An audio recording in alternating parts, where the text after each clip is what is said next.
মেদিনীপুরের জঙ্গল থেকে দুটি দলে ভাগ হয়ে বাঁকুড়ার জঙ্গলে ঢুকলো 13টি হাতি।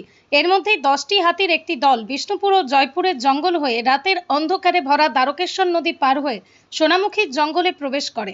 বর্তমানে এই দলটি সোনামুখী রেঞ্জের তেঁতুলবাঁধ জঙ্গলে রয়েছে। একই রাতে আরও 3টি হাতি মেদিনীপুরের জঙ্গল থেকে বিষ্ণুপুরের জঙ্গলে ঢোকে। এই 3টি হাতি বর্তমানে বিষ্ণুপুর রেঞ্জের বাসুদেবপুর বিটের গুরুর বাসা জঙ্গলে অবস্থান করছে।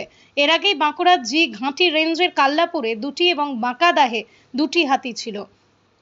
ফলে নতুন 13টি হাতি যুক্ত হওয়ায় বাঁকুড়া উত্তর বন বিভাগ ও পানশেত বন বিভাগ মিলিয়ে জেলায় মোট 17টি হাতির অবস্থান রয়েছে।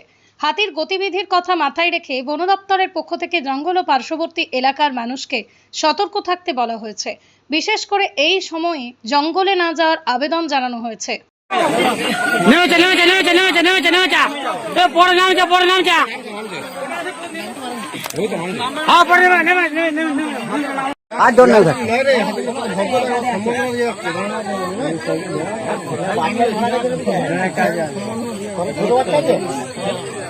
বলছে আমরা কালকে এরকম পেয়েছো, কালকে যে 3টা আসছে ওর আগে সামনে যাবে এরকম করে বলছে।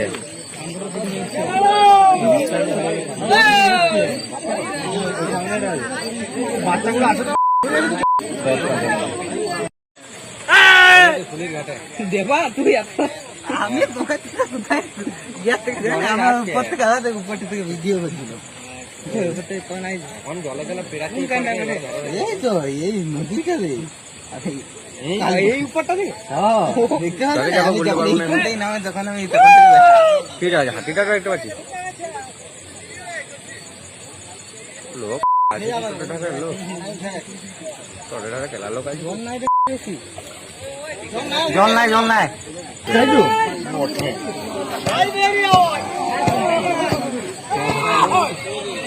সবগুলো আছে সবগুলো দশটা আছে পুরো বড় করে আছে।